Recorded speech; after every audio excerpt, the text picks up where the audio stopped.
দিনের যুদ্ধে America Israel ইরানের কাছে দারুণভাবে পরাজিত। আমেরিকার প্রেসিডেন্ট ডোনাল্ড ট্রাম্প এই যুদ্ধ থেকে পলায়নের পথ খোঁজার চেষ্টা করতেছে।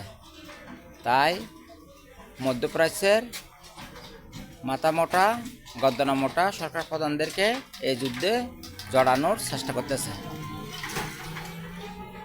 মধ্যপ্রাচ্যের বিশেষ করে সৌদি আরব, কাতার, দুবাই, জর্ডান, বাহরাইন, ওমান এইসব দেশের সরকার প্রধানদেরকে এইসব দেশকে ইরানের সাথে যুদ্ধে জড়িয়ে দিয়ে আমেরিকা এই যুদ্ধ থেকে পলায়নের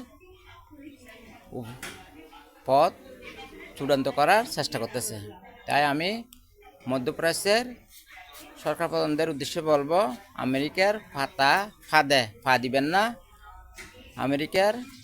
আমেরিকা এবং ইসরায়েলকে আপনাদের দেশের 1 ইঞ্চি মাটিও এই যুদ্ধে ব্যবহার করতে দিবেন না, ঘাঁটি ব্যবহার করতে দিবেন না। তাহলে আমেরিকা এবং ইসরায়েলকে আপনাদের দেশের ঘাঁটি ব্যবহার করতে দিলে, আপনাদের দেশের মাটি ব্যবহার করতে দিলে ইরানের রোষানলে পড়বেন।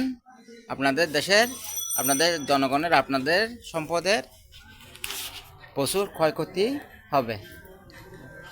তাই আমি আপনাদের উদ্দেশ্যে বলবো, আপনারা ইরানের সাথে ভুলেও যুদ্ধে জড়াবেন না। আপনার দেশকে বাঁচান, আপনার দেশের সম্পদকে বাঁচান, আপনার দেশের জনগণকে বাঁচান।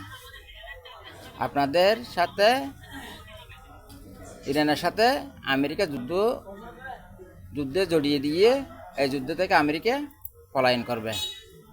আপনারা যদি আমার সাথে একমত পোষণ করেন তাহলে একটি লাইক, একটি শেয়ারের মাধ্যমে কমেন্টে জানান। ওয়া মা তৌফিক ইল্লা বিল্লাহ। আসসালামু আলাইকুম ওয়া রাহমাতুল্লাহি ওয়া বারাকাতুহু।